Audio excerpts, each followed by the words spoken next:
Imagine it, S. 1944. Delegates from 44 Allied nations have gathered at the Mount Washington Hotel in Bretton Woods, New Hampshire. Inside that room, they're about to make a decision that will shape the global economy for the next 80 years. Britain, the world's financial superpower for over 2 centuries, is broke. Its national debt has soared to 249% of GDP. After 2 devastating world wars, the empire that once ruled the seas is financially exhausted, and everyone in that hall knows it. So, they do something that has only happened a few times in history. They transfer global reserve currency status from one empire to another, from the British pound to the American dollar. But this wasn't just a financial handover. It was the continuation of a pattern that has repeated itself for more than 5 centuries, a predictable cycle of rise, peak, overextension, and collapse. Every world reserve currency has followed this same life cycle, and today, the US dollar is showing the same warning signs that preceded every fall before it. To understand what's coming, we need to go back. In 1450, the Portuguese real became the world's first true reserve currency. For about 80 years, Portugal dominated global trade. This wasn't luck. Portugal had revolutionized navigation and global commerce by charting new sea routes to Africa, Asia, and the Americas. After the fall of Constantinople to the Ottomans in 1453, the old spice routes were blocked by hostile powers. Portugal found a way around, literally, sailing around Africa and opening a new age of discovery. Lisbon became the center of the trading world. The Portuguese real was accepted across continents, from Europe to Asia. At its peak, Portugal's empire stretched across Africa, India, Malaysia, Japan, and even into China through Macau. But as always, success led to overreach. Maintaining military outposts on 4 continents drained Portugal's treasury. Competition from the Dutch, British, and French grew fierce. Then, a royal succession crisis in the 1530s destabilized the kingdom. By 1580, Spain absorbed Portugal into the Iberian Union. The Portuguese real had ruled world trade for 80 years, and then it was gone, replaced by Spanish silver. Spain's rise began with the discovery of the richest silver deposit in the world, the mountain of Potosi, high in the Bolivian Andes, discovered in 1545. It produced nearly half the world's silver between 1575 and 1635. The Spanish minted their pieces of 8 in Potosi's mint, marked with the letter P, and these coins became the first truly global currency. The Spanish dollar became the most stable and trusted coin in the Western world from the 16th to the 19th century. It even served as legal tender in the United States until 1857. Spain's dominance lasted roughly 110 years, from the 1530s to the 1640s, but then the familiar pattern appeared again: overextension and crushing debt. Charles V left his son Philip II a mountain of debt, 36 million ducats, with an annual deficit of another million. Philip II defaulted on Spain's loans 4 separate times: 1557, 1560, 1575, and 1596. The endless flow of New World silver created massive inflation. Prices in Spain quadrupled during his reign. When the supply of silver dropped by half under Philip III, Spain's economy crumbled, and bankruptcy followed again in 1607. By 1641, the Iberian Union fell apart, and Spain's monetary dominance ended. A new financial power was rising: the Dutch Republic. In the 1600s, Amsterdam became the world's leading financial hub. The Dutch guilder, backed by innovation and trade, emerged as Europe's de facto reserve currency. The Bank of Amsterdam introduced efficient, trustworthy systems for international payments.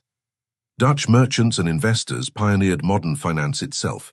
They created the world's first stock exchange, marine insurance, and new instruments like acceptance credit and publicly traded company shares. From 1642 to 1720, roughly 78 years, the Dutch guilder dominated world trade, accounting for more than a third of all international transactions.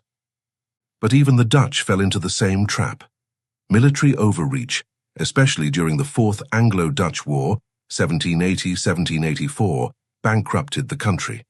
The Dutch East India Company collapsed under the strain of its conflicts with the British. By the late 1700s, Britain had risen to take its place. The pound sterling, backed by industrial power and a vast colonial empire, became the next global reserve currency. For over 2 centuries, from the 1720s to 1944, it ruled world trade longer than any currency in modern history. At the height of British dominance, over 60% of world trade was invoiced in pounds. London was the global hub for insurance, commodities, and investment. The gold standard further strengthened the pound's supremacy, and after the Great Recoinage of 1816, Britain's currency was considered the most stable on earth. By 1922, the British Empire controlled 458 million people, 1/5 of the world's population, and 1/4 of its landmass. Britain's financial power seemed unbreakable. Then came the familiar decline. World War I exploded Britain's national debt, from 650 million in 1914 to over 7 billion by 1919. The Second World War was even more catastrophic. By 1945, government debt reached 270% of GDP. Britain had won the war, but lost its financial crown. Which brings us back to Bretton Woods in 1944.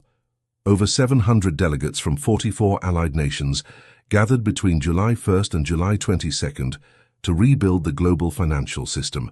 Their agreement created the International Monetary Fund, IMF, and the International Bank for Reconstruction and Development, what we now know as the World Bank.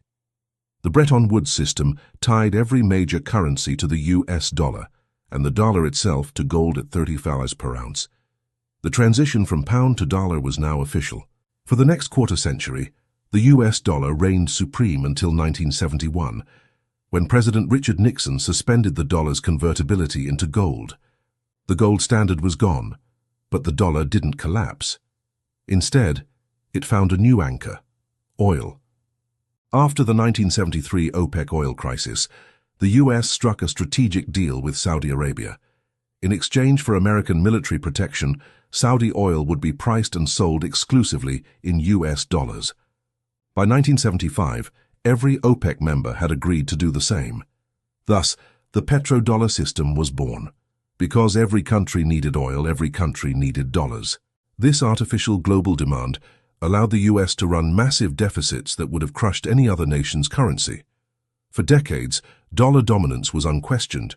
At its peak in 2000, over 70% of the world's foreign exchange reserves were held in US dollars. But now the numbers are shifting. By 2024, that figure had fallen to 57.8%. Foreign investors' share of US Treasury holdings has dropped from over 50% during the 2008 financial crisis to just 30% in early 2025. De-dollarization is accelerating. The BRICS nations, Brazil, Russia, India, China, and South Africa, have expanded to include Egypt, Ethiopia, Indonesia, Iran, and the UAE. Together, they're building financial systems that bypass the dollar entirely.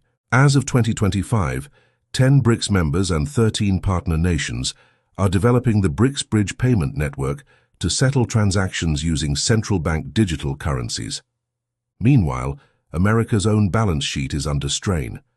As of March 6, 2025, U.S. public debt stood at $29 trillion, with another $7.4 trillion in intragovernmental holdings, $36.4 trillion total. That's 124% of GDP. And here's the pattern again. Portugal, Spain, the Netherlands, and Britain all followed this same trajectory, lasting between 78 and 220 years, averaging about 95. The US dollar has been the reserve currency for 81 years since Bretton Woods. We're approaching the historical turning point. Every reserve currency has passed through 4 stages: rise, peak, overextension, and collapse. Stage 1. Rise. A nation gains dominance through innovation, either in trade, finance, or military strength. Portugal mastered global navigation. Spain flooded the world with silver. The Dutch built modern finance. Britain's Industrial Revolution reshaped global trade. America rose through post-war industrial might. Stage 2. Peak. At this stage, the reserve currency becomes nearly universal, used in over 60% of global transactions.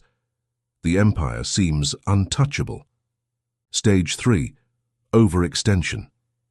This is where the cracks appear: massive military costs, spiraling debt, and waning productivity.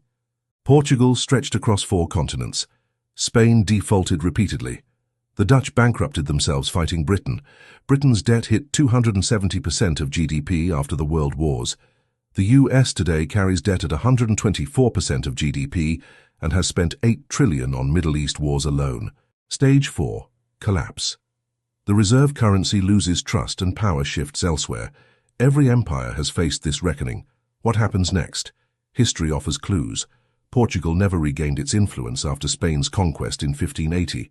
Spain, despite immense wealth from the Americas, fell into centuries of decline. The Netherlands remained prosperous but shrank to a regional power. And Britain, though still wealthy, saw its empire dissolve and its global dominance fade after 1945. By the 1950s, 55% of global reserves were still held in sterling. Within 2 decades, that share had dropped sharply. Britain's century ended and the American century began. But transitions like this don't happen overnight. Britain's decline took decades. The US overtook Britain economically long before the dollar replaced the pound as the dominant currency. The same slow shift may be happening again, this time with China and the emerging multipolar world. Every reserve currency's lifespan has averaged around 95 years. The US dollar is now 81 years into its run. The signs are all too familiar. Declining global share from 70% to 58%, shrinking foreign treasury demand, BRICS alternatives rising, petrodollar agreements fading, and an overextended military presence, 900 bases in 130 countries.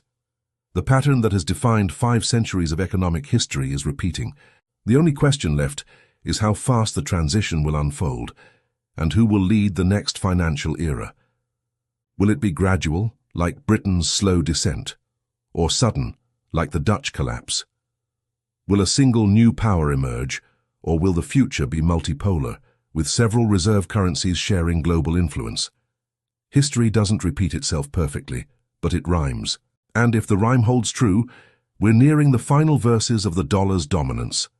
If you found this video insightful, don't forget to like, share, and subscribe to the channel, and share it with someone who's curious about how money, power, and history always seem to move in cycles.